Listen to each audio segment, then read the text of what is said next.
Yan. So hello guys. So ako pala si Rexel, and then for today's video pupunta po kami sa Blooming. Since today is Sunday, so syempre gusto namin kumain ng ani rice kasi sarado yung mga ibang kainan, yung mga canteen. So syempre pupunta kami at susulitin namin yung pera namin. So nandito na kami sa Blooming guys, and then eksakto nakita namin si Jerby, si Home Credit, and then yung kanyang asawa. Okay, so papasok na po kami sa aming kakainan.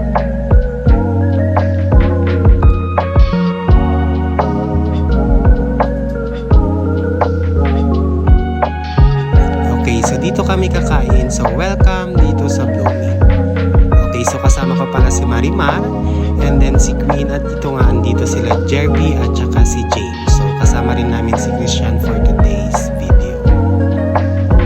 Okay, so tinawag na namin yung magsiserve para iserve na yung aming food para makapag-start na kaming kakain. So habang hinahantay namin yung food, so syempre nagmamarites muna kami dyan ng paunti-unti. So nauna na palang kumakain dyan si Jerby at saka si James guys, kasi una silang nakarating. Yan, so nakarami ng subo si Jerby. Okay, so habang iniintay namin ulit yung pagkain namin, so syempre usap-usap muna para hindi kami gutumin. Wow naman si Queen, pakita daw niya yung legs niyang maputi. And then yan niya si Jerby ayaw yung magpakuha ng video kasi shy type daw siya. And then yan na nga nakahain namin yung pagkain namin, so syempre galit-galit muna tayo.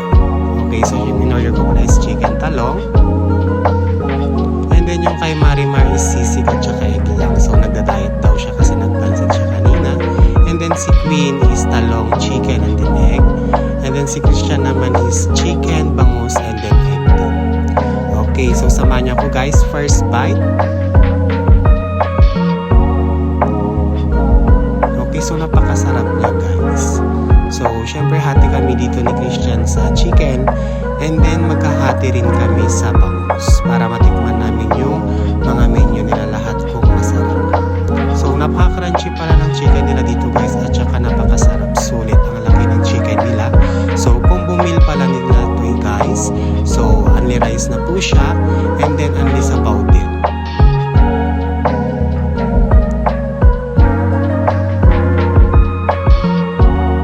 So, galit-galit muna kami dyan guys at kakain na kami. Okay, second bite naman tayo sa ating talong. Okay, so ito pala yung bangus na pinaghatian namin ni Christian guys. So, nag-share kami sa talong at saka sa chicken kasi meron na siyang egg. So, ito guys, so before and after, so ubos na namin lahat yung pagkain at hindi niya pa nga naubos yung sabaw ni Marimar, and then may naiwan pa kaming kanin. So gusto ko pa siyang kainin guys, kaso nga lang busog ako kasi naisip ko ang daming hindi ko makain na tao. So parang gusto ko siyang ubusin pero busog na rin ako that time.